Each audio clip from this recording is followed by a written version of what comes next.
What's up, guys and gals? This is Griever back here, bringing you guys the latest behind-the-bar reviews for 7 Deadly Sins, Chapter Escanor, Chapter Side Story Escanor, Chapter Escanor Side Story Gaiden, or isn't the Gaiden the thing? Whatever you're calling it right now, the half chapter, whatever.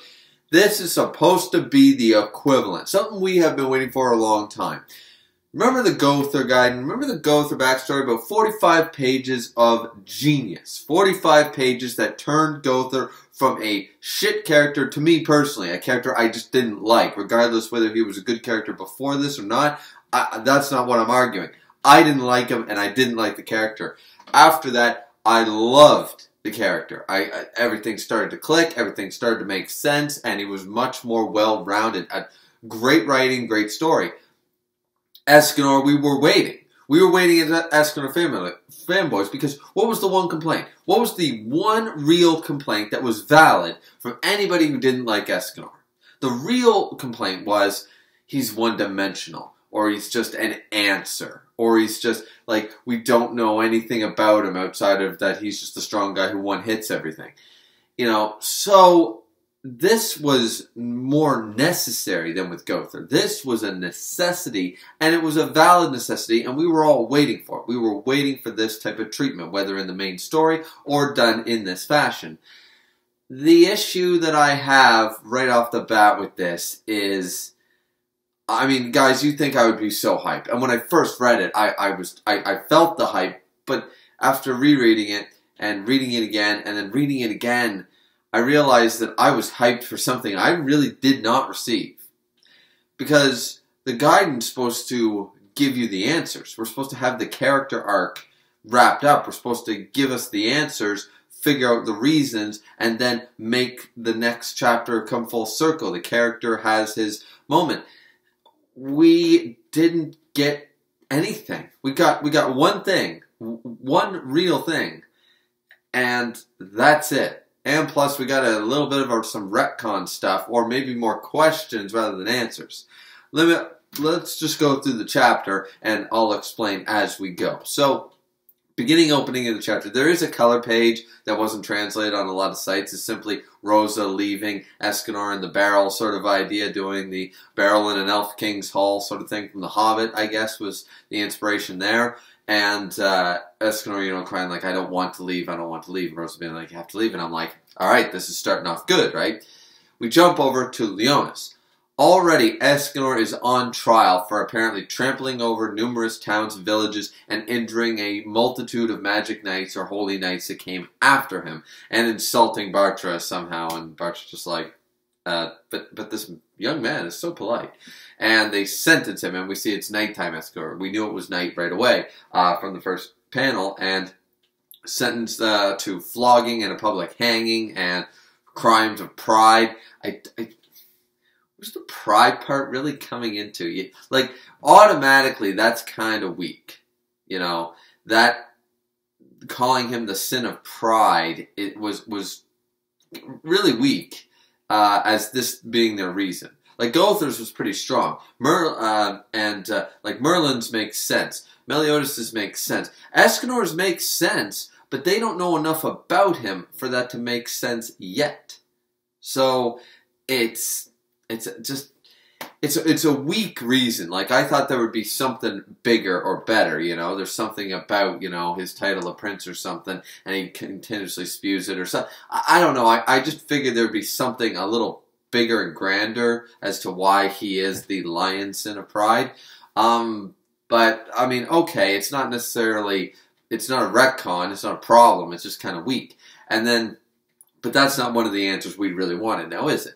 So, we move on from this. He's gonna, you know, everyone's like, oh man, he even injured Zaratros. And we see Zaratros with like a broken arm and beat up. We see a couple of other Holy Knights beat up and stuff. And I'm sitting there thinking, like, how did they survive? Did they get him, like, in the afternoon as dusk was happening, so they actually managed to not die?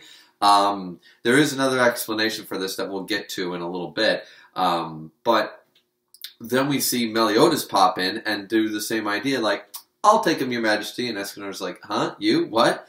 And so right away, all we see is Escanor joining basically the Seven Deadly Sins in their first meeting. He's meeting Deanne, he's meeting Bond, he's meeting Gowther.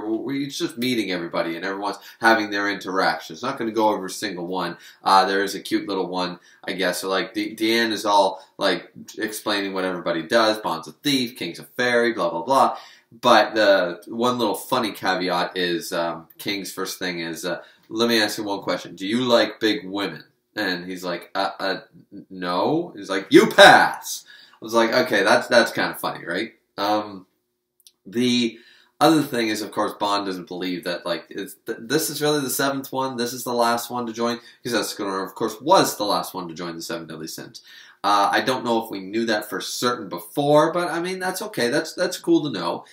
And then we get, see, here's where a little bit of retconniness to me comes into play, because then he apparently meets Merlin. Now, this to me seems like, is it really retconning? Like, I thought at first it was.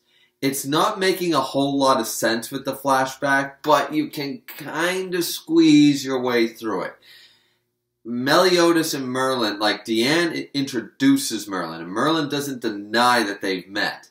Neither does Meliodas. And Meliodas doesn't really introduce himself necessarily. So you can make it seem like, because right now it seems like the nighttime form and the daytime form don't really, they're not as well-rounded as we've come to know. And this is another thing, is that it seems like they're either further apart, the nighttime form and the daytime form, or they're more melded together here, but their memories are a little askew, like, because he's a different person, sort of like some schizophrenia thing.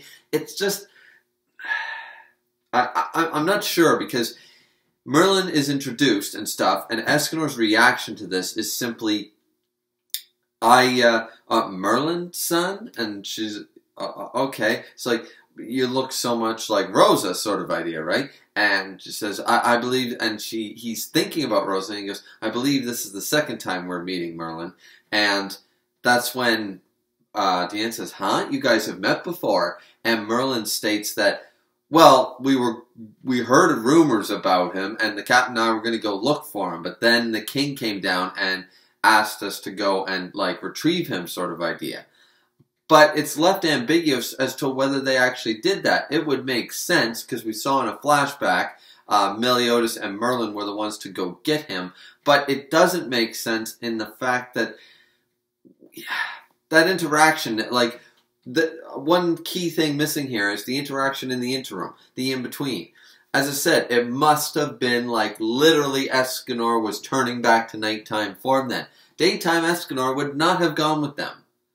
You know, we see, because in the original flashback, when Escanor first met Merlin and Meliodas, Merlin and Meliodas introduces themselves and says, you know, and he's like, don't, like, piss me off, I'm in a bad mood right now. And he's in a pretty buff form, right? And he's just like, you know, what are you doing? And he looks, and he's like, I'm Merlin, and he's shocked to see Merlin for the first time.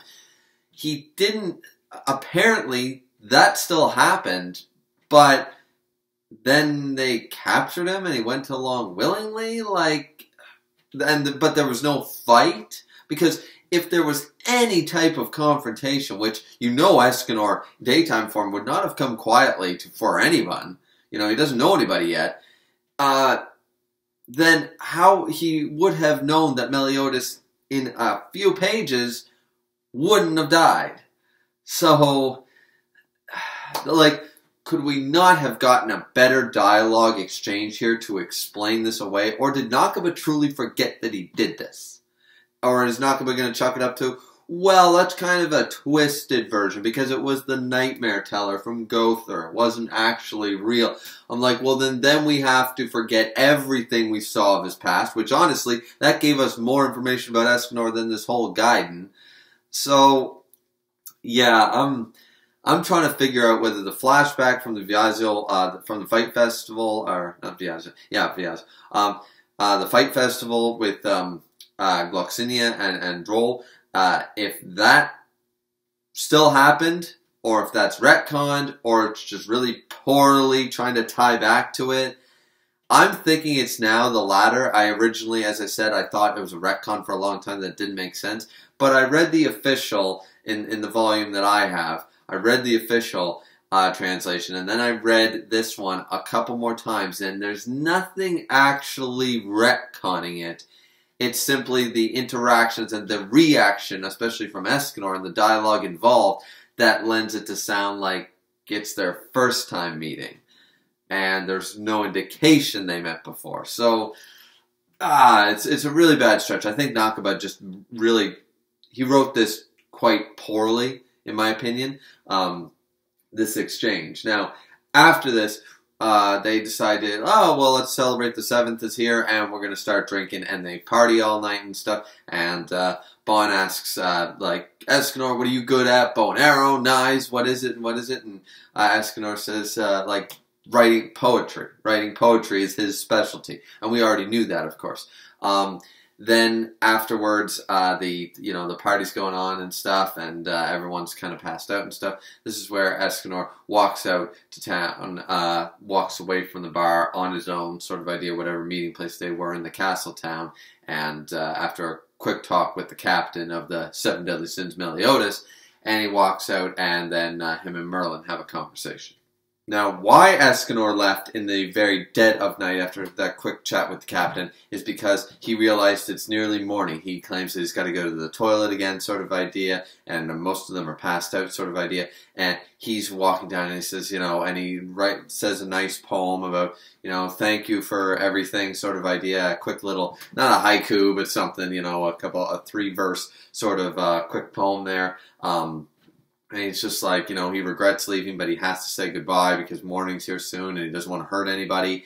And this is where I'm under the impression that Escanor eventually became full circle with himself, and he ended up the way he is now through... Well, anyway, we'll talk about this in a minute, because it appears to me that Escanor was not the same man that we've come to know. He's not in control. Sunshine, the grace was controlling him and his actions. He was not controlling it himself, even in his prideful state. It appears that the prideful state was not as in control or in focus as he currently is in the main story. What it seems like is that nighttime Escanor was locked away, as he explains it, during the day. He can't even control his own actions and only watch as he does things, and they're outside of his. So all this, not rage necessarily, because he's not the sin of wrath, and not even the pride. I believe it's the grace needs an output, and he just.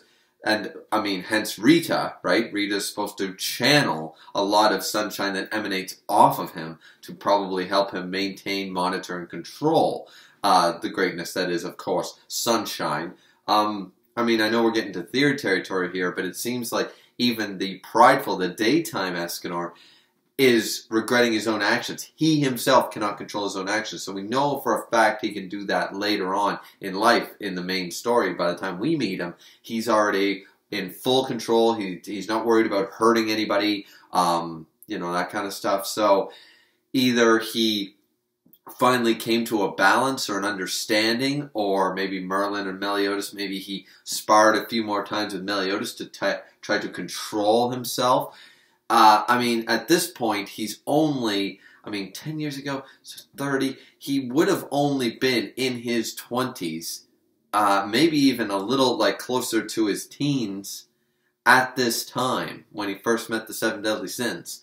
And maybe he needed a lot more time to mature with Sunshine, and maybe he needed more time, because here, he really does not have control, and no wonder he considers it a curse, because this exchange, he meets with Merlin. Merlin, appears from behind like she does, like a baller. And she basically says, why are you leaving? Tell me the truth, that kind of stuff. And he says, I'm afraid I'm going to hurt you. I'm afraid I'm going to hurt everybody. I need to leave, before morning hits, because I can't control myself. This curse, it's terrible.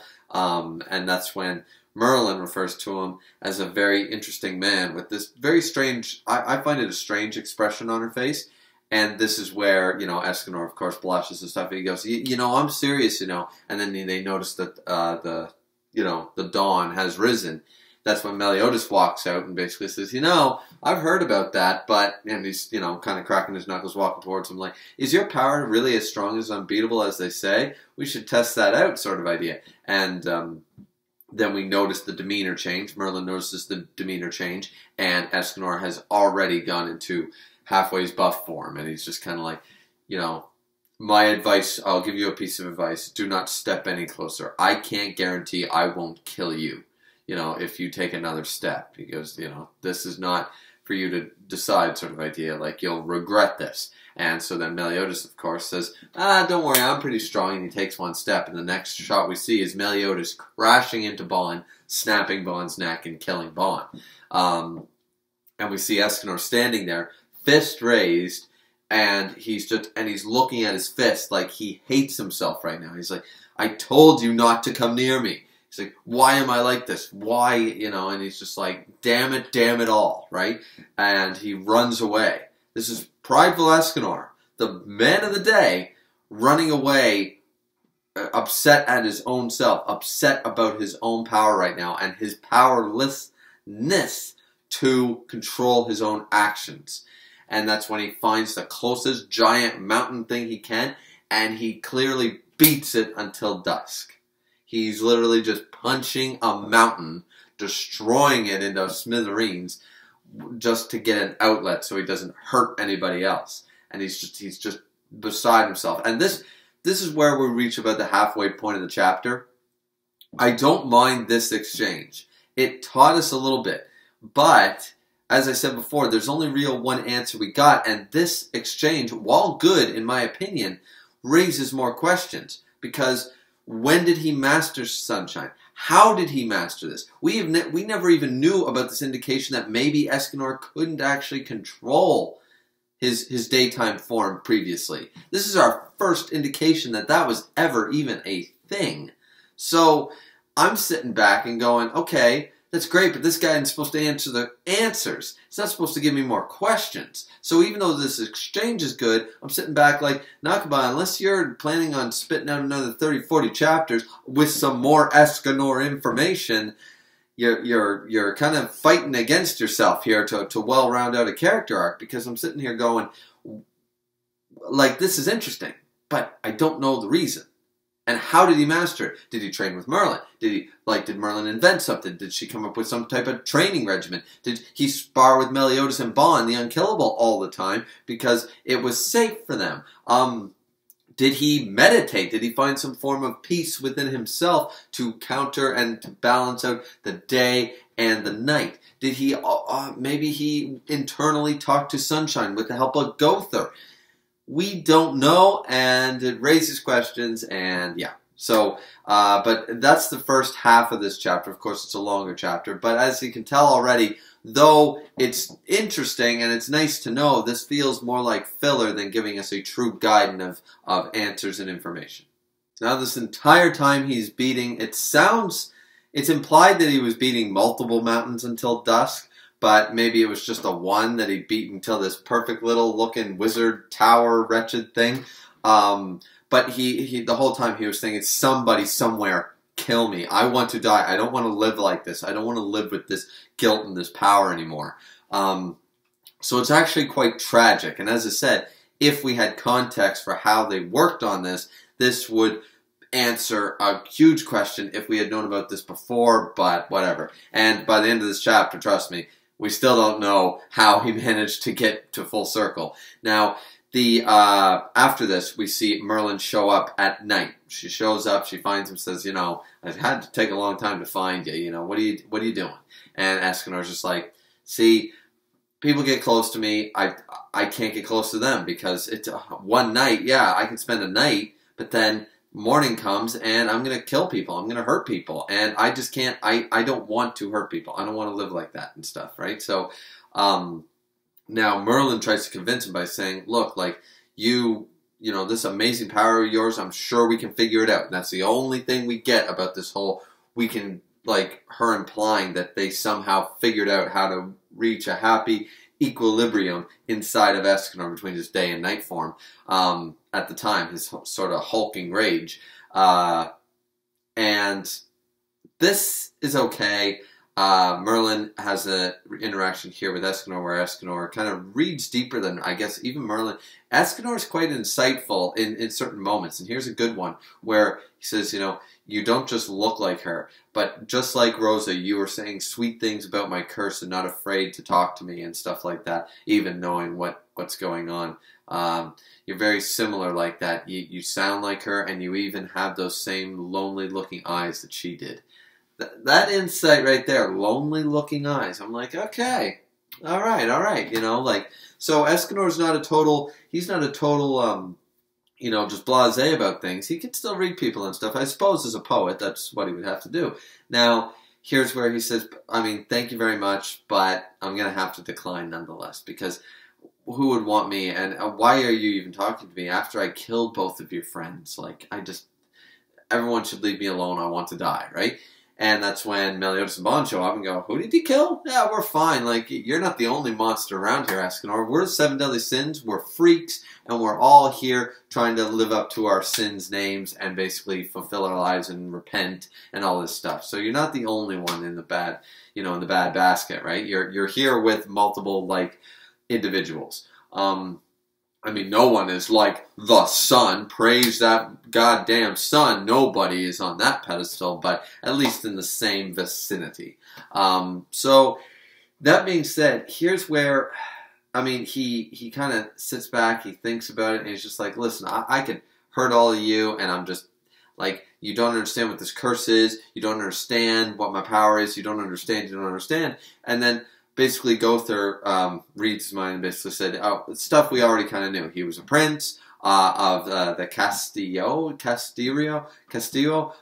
kingdom, whatever it's called. It begins with a cast and ends with an O.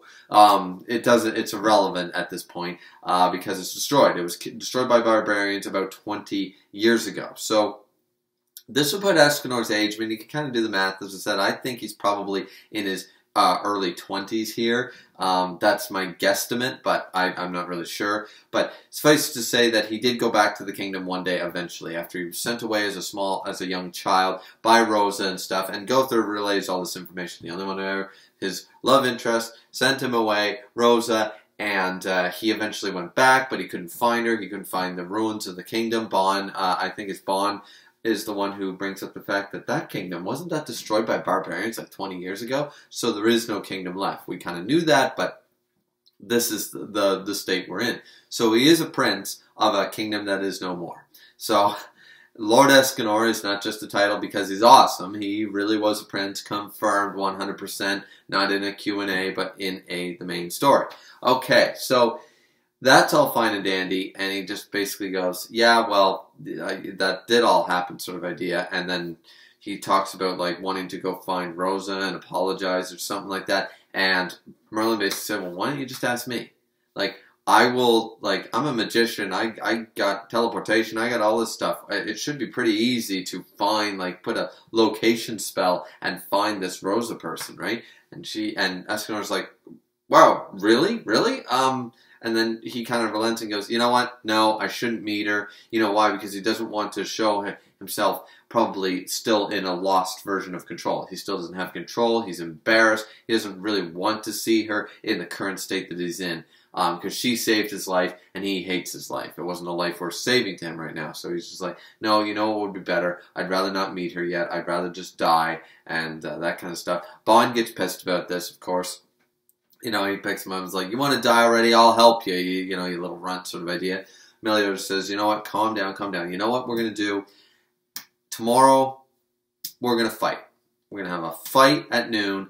And so Meliodas either has an indication of that this power is the sunshine grace, or, because that's not really confirmed whether he knew that or not, or he just knew, okay, if your power rises with the sun, we know that. What's it going to be like at noon, right? So, because Merlin seems to not really realize it's here in the guide that it's sunshine. So, he kind of like, listen, we'll have a fight, and then we'll determine all of this tomorrow. That's just what we're going to do. And then we move on to the big controversial section of this chapter for a lot of Escanor fanboys, and a little bit myself included. Now, as I said, even though this chapter puts basically more holes in the story than fixes any, and gives us very little in the way of actual answers to anything involving Escanor or Sunshine, it does definitely give us something pretty cool here. Still, the artwork is still great. Shall we talk about the retcons here? Because here we seem to have not a rematch, but the first match that Escanor and Meliodas ever truly had. And it was in the one. And we saw a little glimpse of this in chapter 317 and a flashback of 317, though it looked a little different. Once again, Nakaba can't stay consistent with his flashbacks from the main story and what's here in the Gaiden. But, and he's shown here that he's in the one. Merlin is impressed as hell. So his power peaks at noon. So Merlin did not know this was Sunshine. Clearly, Meliodas took, because he said, if I win, you join the sins. If you win, you can do whatever you like. And this is where Escanor basically goes to one, and he freaking pow! Like, it's beautiful. It looks awesome. Boom! Into Meliodas, right? Meliodas then goes Assault Mode or Annihilation Mode, right? I kind of like Annihilation Mode better. That's the official translation here from KC. It's the official translation from these volumes that I have dubbed into English. So, I kind of like that. I might start using that now. Either way, people call it Meliodas AM. So, AM Mode Meliodas here, he turns that form and just pulls out the broken handle and boom into Escanor's face. Escanor goes down. And I mean, he's thinking about Rosa, but he goes down and Meliodas just boom, foot on the neck, sort of like, you ain't getting back up. And I'm like, well, damn. Like, the problem just lies in the dialogue. That's all. That's the only issue here. Is because back in the chapter where Escanor and Meliodas fought. For one thing, if this is the way it went down, we have a few things. Number one, Merlin acknowledges the Assault Mode Meliodas back in the main story.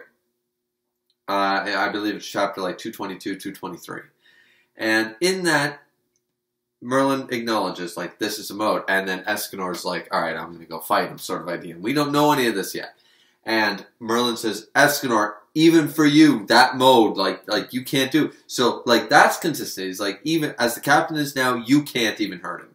And Escanor's like, what are you talking about? I'm very good at babysitting, you know? And he goes in there. Now, when he sees Meliodas in this form, Escanor acts like he's never seen it before. Here's where the retcon comes into play, because he says, what an interesting transformation sort of idea, right? Like, you saw that. That's literally what took you down a peg. The only thing that has ever in your entire life taken you down a peg was that mode. That shit's burned into your brain. And we know he remembers this from chapter 317.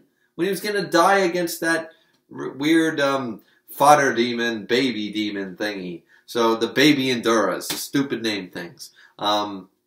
So that's just a stupid line of dialogue that Nakaba couldn't keep consistent because he didn't think about this beforehand. And then here's the worst part, is that Escanor, knowing the power behind this, that how it just doesn't make sense, because the one took one hit in this Gaiden. The one took one hit in this Gaiden and went down from this mode. Now, same fight again, except it's reverse. This Meliodas can't touch the one. Not only that, this Meliodas might be toying around, but he's still beating up Escanor before the one form. It just the power scaling is off. It doesn't make any sense. It also doesn't make sense as to why this mode would then lose later. Now, a popular theory now that has been going around for the past couple of days, ever since the Raws came out, which I'm going to have to agree with, is that Escanor grew, just like everybody else. And it's something that I don't understand why some people argue this. Every other character in this manga had a set power level, and it's bigger now than it was before. Whether through training, whether through time, whether through age, doesn't matter. It's grown. I believe since this fight, roughly 20 years ago, since that fight against the One, Escanor has not only mastered Sunshine, because remember, he couldn't even control it back then. So he's not even controlling himself. He not only was able to master that side of himself or the grace within him, but he also got stronger. He got more powerful, and it makes sense, because we also hear that in the official translation that after this fight, Merlin states that, Escanor, by the looks of it, he might have used all that stored up energy he had all at once, like a big amount of power to take down this Assault Mode Meliodas. And now, here in the latest chapter, we're seeing Escanor push beyond his limits once again, going beyond the One into the next one. Now, we know from this Gaiden chapter that after the One is up, because we see the flaming eyes, we see he's in the One form, then he goes out of it, because the minute is up. He doesn't flame on a second time. So I'm of the opinion, like a lot of people, that Sunshine and Escanor have leveled up, either as a combined thing, like one without each other they didn't level up, but they leveled up as mutuals. They merged with each other even more fully than before back then, and they've grown stronger together than they ever could have been apart. Or Sunshine evolved while within Escanor's possession, or Escanor himself just got stronger. It makes sense. You're telling me over 20 years that Escanor never got any stronger? I mean, I don't know about you, but last time I checked, if I start learning karate at 14, I'm probably not going to be as good as I am at 35 than I am at 25. I might be a little older, bones might not work, might break a little easier, but I've been mastering my art of fighting and my power, and my technique, my skill, for an extra couple of decades. So this series has shown us Dragon Ball Z level type power levels and how they have increased. So I'm just going to go off on a limb and say Escanor is just much stronger than he was back here in the Gaiden. That's the only thing that can make sense. It still doesn't explain a lot of the dialogue choices here, but either way, Escanor the One got one-shotted. Escanor the One got the wand. So that happened. I mean, it was a little disappointing. But if it had to happen, I'm glad it happened at the hands of Meliodas, because the current Meliodas is clearly stronger than Escanor is. So I'm good with this. I thought this was okay. It just there's a lot of stuff to unpack. There's a lot to talk about so that it can actually make sense. Because honestly, you gotta really dig deep. You gotta research, and you gotta come up with. That's the problem. Here we have to assume that I'm right, along with a lot of the community, that Sunshine and or Escanor got far stronger now than they were back then. We just have to assume a exponential curve over time, like everybody else. We just need to assume that, because if we don't, it's broken. It doesn't make sense. It's plot hole city. It's a piece of Swiss cheese called a manga. So, that being said, after this, even though this is controversial, I do enjoy the dialogue that happens here, because Meliodas basically says, you're an arrogant... This would have been the time for Meliodas to install, or Merlin, up there in the sky, to basically say something along the lines of, I think the final sin should be that of pride, and it fits you very well, or something like that, being such an arrogant... Like, this would have been the time to bestow the sin of pride upon him and make him grow from it so he can repent for his sin of being an arrogant man. Because here, this is where, remember, you could almost argue that he might have been a little distracted, that he actually wants someone to kill him. So even though the One punches Meliodas, he might have even, I mean, this is a little too much fan theory territory, but a headcanon, but he might have held back slightly, unintentionally held back, because he actually wants to find someone to kill him. Because we saw when he actually went down, he thought of Rosa. And then he thought of Rosa again.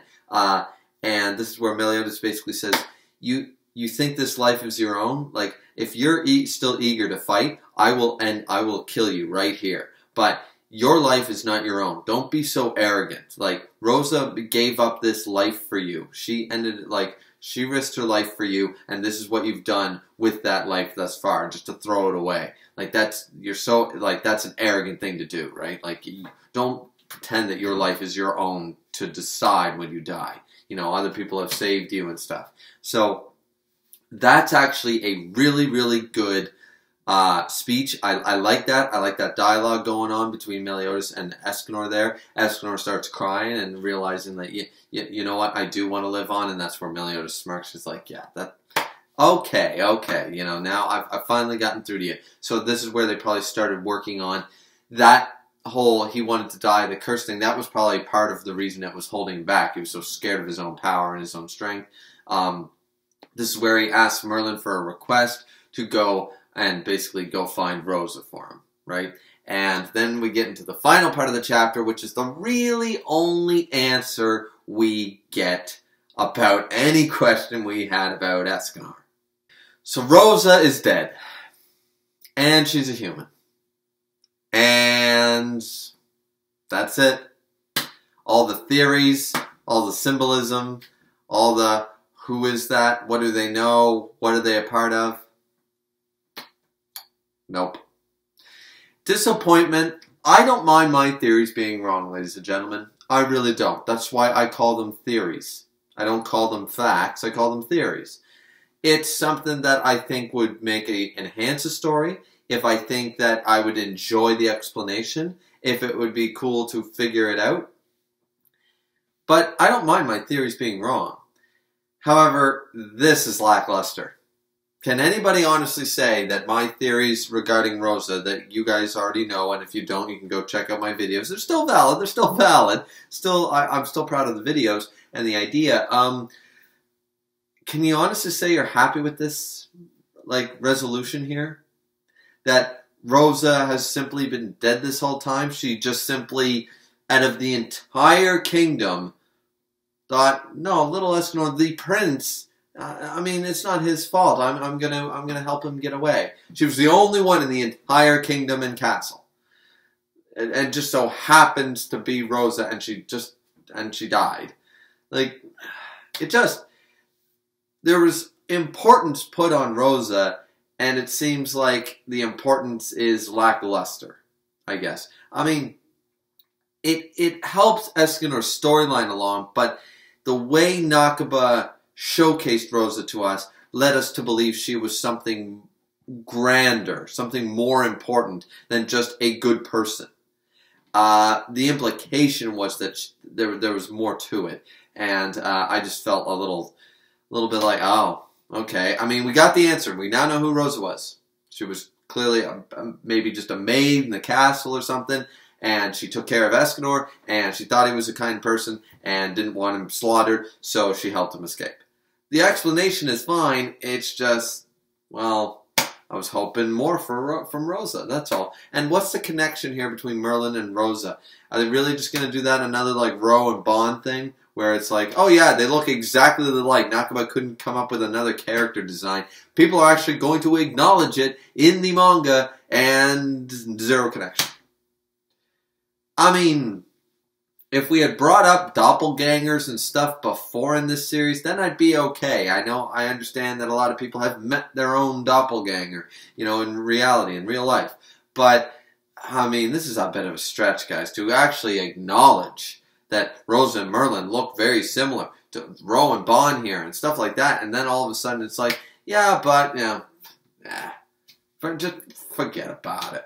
I'm just like, okay, that just seems like such a throwaway. So clearly, because after, Meliodas gave his speech and said basically, and Escanor had never felt pain before, and he's like, is this pain? And he goes, yeah, you feel pain because you are ashamed of what you're doing with the life that Rosa gave you, you idiot. You have to feel pain because this is the life. You were given life, not death. And that's when, of course, he asked to Merlin, I have a request, can I please see Rosa? Basically, sort of idea. And then Escanor sent to the necropolis. We see him there. We haven't been here in a very long time. So we knew it automatically. Escanor's there, and he's like, Rosa, are you here? And basically Rosa says, well, why don't you come find out for yourself? Clearly Escanor doesn't realize that she's dead here yet. I'm assuming he knows now in the current story, but here he doesn't seem to realize that he's in the land of the dead and that Rosa is dead. Whether Rosa told him later or something. Maybe this is just building to something, guys. I will withhold a little judgment because maybe with Escanor being the main focus right now, Escanor versus the Demon King still in the main story, potentially this was simply put here to set up when Nakaba gives us 6 pages of flashback in the next chapter or the chapter after involving all this, but this is simply a prelude. Then maybe it won't be nearly as bad, but I mean, okay, so meets up with Rosa. He has this connection with Rosa and says, oh, there's someone who looks just like you. Says, you know, I will definitely. And this is where, once again, I don't mind this, but it just feels a little lackluster. Like, this is the grand guidance that we were waiting for, because all we found out from this is, okay, so Escanor is, he's saying, I will not be ashamed of the life you granted me anymore. I won't be, I'm not going to embarrass you any further. I will definitely one day give my life ending page. We see Merlin and Escanor, like Meliodas dragging Escanor away sort of idea because he's still fainted. Basically saying, one day I will do the same thing you did for me, saving my lowly life. One day I will repay this by living my life to the fullest so that one day I can sacrifice my life in the way you did for me for a dear person, for a dear friend. And that's where we're getting right here, right now.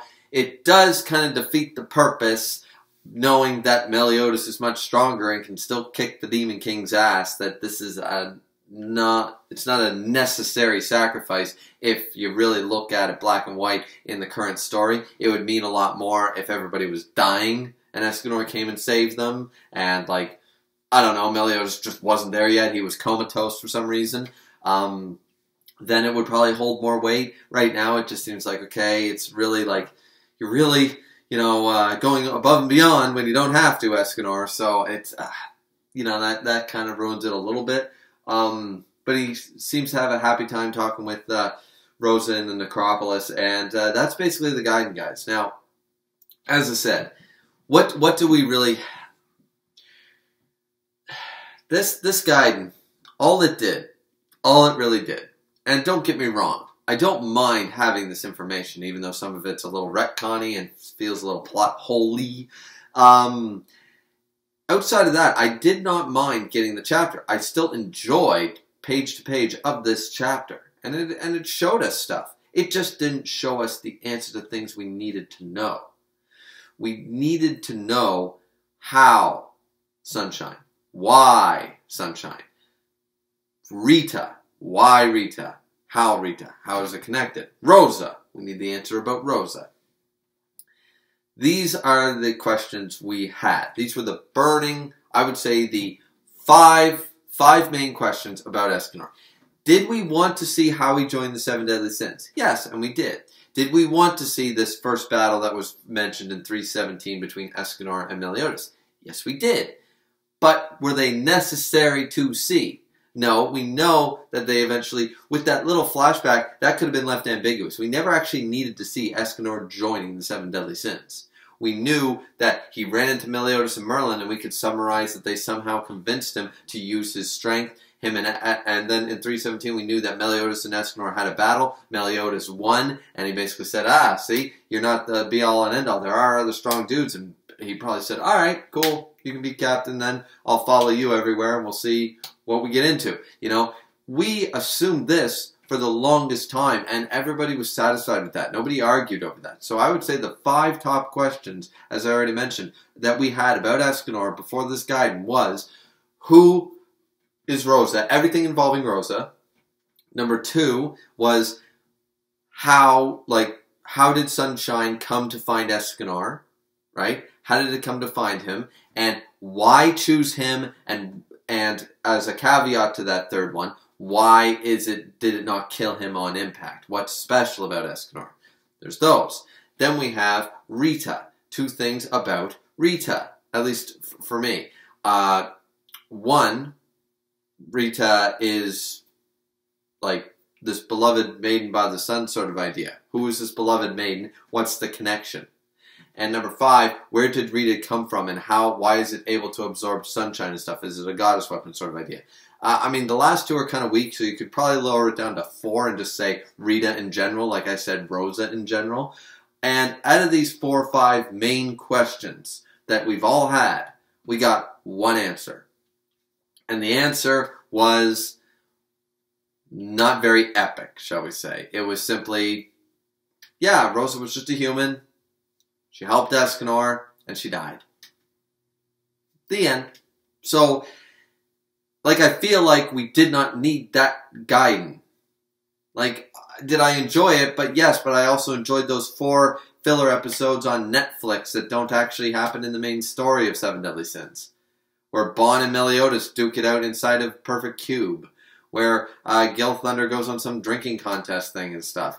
Did I enjoy it? Yes, because I enjoyed the characters and I enjoyed the land, the setting, and the story. But I don't need to see it. You don't need to watch that season 2, the 4-episode little filler on Netflix. You can skip that, and you aren't the worse wear for it. I feel like this here, while entertaining to read, did not give me what a Gaiden is supposed to give me. This is not how Gother's Gaiden was treated. And I feel like this has been a bit of lackluster, a little, yeah. Like, it's hard for me, guys. It's very hard for me because I enjoyed this chapter, but it didn't do what it should have done. It didn't do what it promised to do. It didn't do what the hype built it to do. It didn't do what it should have done. This should have given us the answers. We should know, why is Escanor special? Why is he able to use sunshine? Why Escanor at all? Rosa should have been a little more viable, even if you kept the Rosa thing and gave us the sunshine stuff. Anything, you know? This just felt like stuff that Nakaba just could have told us, you know? Instead of answering all these panties questions about Elaine and Elizabeth and Deanne, he could have just answered these questions within 4 or 5 chapters, and we could have had all 42 pages of information. What was the outcome of the Escanor-Meliodas fight? Meliodas one-shot him. Okay? And then he joined the Sins. Where is Rosa? She's dead in the necropolis, and Escanor met her. Okay? When did Escanor join the 7 Deadly Sins? When they captured him and he tried to leave. And then they had their fight. Like, see, I could answer in quick, like, I mean, I know they're really quick answers, but you could even spread those out within another 6 questions, and you can answer everything about this. So, I just didn't feel that this... I'm still hyped for the next chapter, guys, but I have very mixed feelings about this. I don't actually know how I feel about this. At first, I was just like, oh, the retcons and the plot holes. Then I had to go back and make sure, okay, they're not nearly as bad as I thought. It's just Nakaba's doing shitty writing for this Gaiden. Then I realized this Gaiden's not really a Gaiden. It's just like side story, filler stuff that, while interesting and I like, isn't what I wanted. And so now I'm confused. It's kind of like, I don't know. It's kind of like you're 16, 17 years old, I don't know, and you really want a car. You know, you're jealous of your friends that have a car. You really want to start driving around. You want to do all this stuff, and you love a bunch of cars. And your parents, they buy you a car, but it's not that they buy you a bad car. They buy you a new car. It's a brand new car, but it's a car that you think is ugly. Like you like Honda Civics, and you like Ford Focuses, and you like Dodge, whatever they call theirs, Darts or whatever. And they buy you a Toyota Camry. And you just really hate... It's nothing wrong with the car. The car's a safe car, good engine, all that stuff. But it's just an ugly car. It's an ugly paint color, the designs, it's just not your taste. It's still a car. You still really wanted a car, and now you have a brand new car. But it's not a car you like. So it's one of those, like, twisted, weird feelings that I'm getting from this. But that's enough about my feelings. Clearly, I've only had one beer. Jesus. What do you guys think of the chapter, though? What did you think of this review? Did you like this chapter, and what was missing from it for you? Did you love it? Did you hate it? Please like, subscribe, comment. As always, guys, it's always very much appreciated. I have to apologize for the lateness in this. I know I'm about a day late in giving you guys this chapter review. However, where it's only a side chapter, and I really... it wasn't really doing it for me. I needed to collect myself a little more. Plus, I had to rip apart the ceiling yesterday. That was a non-negotiable thing, and that took me too long. So, but that being said, so I'm sorry about that, but it's out here now today. I hope to get it out today, being Wednesday, October 2nd. It should be out sometime today. Let me know what your guys' thoughts are about the chapter, as I said. As always, this has been Griever with your Behind the Bar Reviews. Drink responsibly, as always. We'll see you back here next time.